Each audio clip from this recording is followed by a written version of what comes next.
back here, day 3, New York Comic-Con. I'm Pau, I'm joined with Rachel, and we also have Matt Hawkins and Ryan Cady here from Warframe. So if you're a fan of Warframe the game, I know you guys are out there like, yes, I know, we have a comic. Yes. Now we get to find out more gritty details about this story.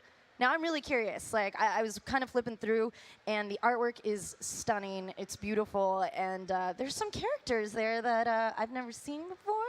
Maybe some mystery people. You want to talk a little bit about this comic and how this actually came into play? Yeah, I think the comic, the Digital Extremes, which makes the game, did Darkness 2, which is based on one of our comics. There were the 2 Darkness video games. They did the second one. And I did a comic with them about 10 years ago called Dark Sector, based on one of their properties. They worked on it too. So Sheldon Carter, who runs the studio, I've just known for a really long time. And a year or 2 ago, he emailed me and said, we'd like to do this comic for this game. So I downloaded it, started playing a little bit, talked to him. And 2 years later, we sort of put it together and put the team together and have launched this book. They have a lot of storylines and lore and legend in the game. What they wanted in comics and what we're doing is to sort of streamline it and explain it. The goal of the comic was for someone who's never played the game before to be able to read it, to understand it, and to think, hey, this is cool, I'd like to try the game. On the corollary, we were also trying to make something that was cool for the hardcore gamers. Right. And that's actually hard to do. When you make it, you know, appeal to the hardcores and make it accessible. It's that's a delicate balance. The Warframe Reddit is it's like its own like beast. Yeah. But you know, this is the convention. I got the convention cover also. Yes, but there's actually another version, which is the full, and I heard it has 2 extra pages in there. Yes. The convention edition is sort of like the jumping off point. It's a more isolated story, just to kind of sort of like try to accomplish both, like you said, sort of for people who don't know the game or for people who are hardcore to kind of see inside. It's like a singular story, and then these extra pages we've added give it kind of context and spin this greater mystery for what's going on for the rest of the series. And this is free. Yes. I mean, it's free online. You just Google Warframe Comic. It's also, if you're here at this convention, you can come to my table down in Artist Alley. Where am I at, B10? B something. I'm B something. You'll see me. You can look up your name. Yeah, and you can come get actually a printed copy of this, and Ryan and I will both sign it for free. But the actual physical comic is here, and it's free if you want one. So I want to touch on this. You were talking about you wanted to appeal to new fans, you wanted to help hook them in, but you also have to pay tribute to all the people who have been playing the heck out of this game from the beginning. So how do you walk that line with storytelling? Is it a lot of like, is it like a general story and then like a lot of like perfect little hints in there for the old school community? There's definitely a lot of Easter eggs and things, and Ryan played the game a lot more than me. They actually originally hired me to write the comic, and I'm like, oh, I don't have 10,000 hours to play this game. So I found this young guy with all this time. It's like, I have 10,000 hours. I no longer have 10,000 hours. You're gone now.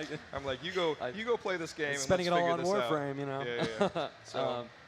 So you actually got to approach, did you play Warframe very much before you started working on the comic? Yeah, it's funny. It had come up in like a conversation way earlier, and so I had downloaded it and checked it out and played it a little bit, and then I'd probably gotten through the first few missions, and then found it, I really liked it, and kind of set it aside as stuff went on, come back to it every once in a while, and then when you were in early talks, I was like, oh, I got to get back into that and get going with it. So I kind of dove in head first once we started really kicking around ideas and where to take it.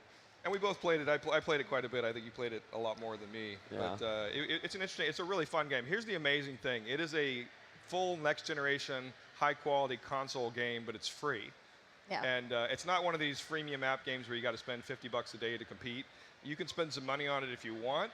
But I played it, and I didn't spend any. My kid played it, and he didn't spend any money, and he's still playing it. Yeah, so it's actually it's an interesting game. I mean, I think the 10% of the crazy hardcores that spend all the money support the other 90% that play it for fun. I think they call those whales, right? The whales, The whales, yeah. The whales. This is the lingo. That's good. Yeah. So I want to talk about this villain. Okay. This villain looks super creepy. Can you tell us a little bit about him? He's actually my favorite character because there's a couple things you see. Who doesn't like a good villain? Captain Vor, and interesting the way that we tried to write him, just where he was, because no villain is a villain in his own mind except for maybe the Joker. So Captain Vor actually thinks he's doing the right thing. Like, you know, it's like Dr. Doom thought he was doing the right thing. Some of the best villains think they're the heroes of their own story. And I really like this character because he was demoted, and it is in the storyline in the game, not in this comic, but this is after he was demoted. And it's very rare in military history that you'll have any sort of officer that is demoted that doesn't resign.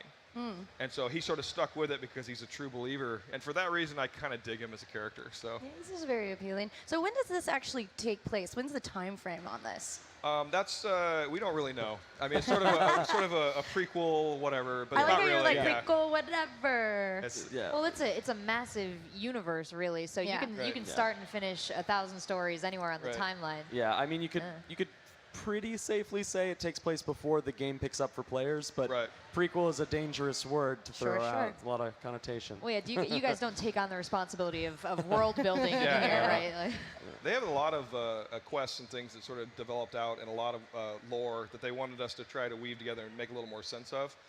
In fact, when we first got on board, there was so much of it that we took kind of a stab in the dark as to what the story would be, and they didn't like it. So no, and then there's a guy, Steve Sinclair, who kind of wrote most of the game, and we said, hey, Steve, feel free to write an outline and we'll go off your outline. We're not, precious. It's your thing. You're paying us. We'll do what you guys want. And so he wrote this Kurosawa kind of rift, that kind of Seven Samurai kind of thing, taking place on Earth. And that flies. this guy, it's on me he now. likes you. I'm sorry. It's because I'm so sweet. So he wrote this standalone Kurosawa tale that we really liked, and there's this blind girl in it, and there's a lone Warframe in the beginning, and then we introduced the second one in the second issue, and it was just a fun story. I think the great thing about this is there's definitely a lot of lore for the hardcores, but it's kind of just a story about this lone fighter trying to protect this little girl. Right. And how long are you guys gonna run with this story for? 5 issues right now? Yeah, 5 5 issues issues. right Yeah, now. so it's So do you have a planned ending with a possible continuation? Yeah. Yeah. That's that good stuff. Yeah, ultimately, I mean, like, that's a big advantage, like you guys were talking about, this big universe and stuff. We could end this story, and this complete story could be totally done, and the next issue could be a whole different Tenno, different Warframes, doing all sorts of Right. different stuff.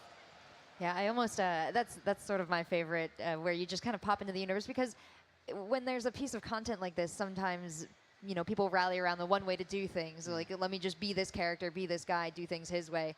And I think in Warframe they give you a lot of freedom like that. Yeah, So absolutely. as this potentially evolves, do you see any more potential crossover with the game? Maybe hints in here that'll help you solve things. Or More Easter eggs? No, Easter eggs? there's characters. There's an introduction of a subclass of villain called the Ghouls that they appear in the comic for the first time, and they're actually being unveiled in a future update in the game, and they'll be introduced in the game. So we actually were able to enter. God, that actually stung. Sorry. That's weird. That- Fly biting me. So they're introducing the Ghouls into the game. So it was kind of cool for us to be able to introduce these characters for the first time. Yeah, I was like, I think that was my favorite part, getting to, like, they were working out the mechanics still, and how Right. they would work, and how we would explore that in the art and stuff. That was really cool. Little Easter egg for those of you that play the game. There's an error in this version that is not in this version. In the game there's no moon. Well, the artist, and it slipped by all of us, there's a page in here where it does show the moon, which was an error. And so for the free edition, That's no it has. moon. That's no moon. No, There you go. no, That's good. it's just a pancake. But the actual comic that came out in stores and is the paid one, which has some a coupon code for some free game currency. Sorry about the moon currency. that's- So sorry about the moon currency. The moon has been removed. So Nice. And the other edition has those 2 pages, Yeah. right? Yeah. So where do Extra those 2 tidbits. pages take us? Because it sounds like it's a much more open-ended Well, story than our. I don't. Brings in the Lotus. Spoilers are dangerous, alert. but a little Everybody Lotus listen to the appearance. ocean. We have to talk about something up here. There might be some other Tenno appearing, perhaps. Yeah, Some more some new Warframes. Tenno. Somebody fun. Who's to say? Who's to No. say? I don't want to give anything You're away. just gonna have to pick up the Yeah, you're comic. just gonna have to buy You're it. just gonna. And you play on PS4 or Xbox? I'm Xbox. I'm on PS4. So if you're on Alright. PS4, add me. Eternal I'm just rivalry. M. Hawkins. I have lots of friends on there. Is there any other announcements that you guys would like to talk about? Well, they have an update, a massive update. So if you've been playing the game, there's it's called the Plains of Eidolon, and we've seen some of the behind the scenes. And I believe, is it this week that it gets launched? It's pretty soon. It's really coming imminent, out. and this is a massive update and change to the game. If you play the game, you are gonna love this, and Yeah. it's pretty amazing, and it makes it sort of more open world.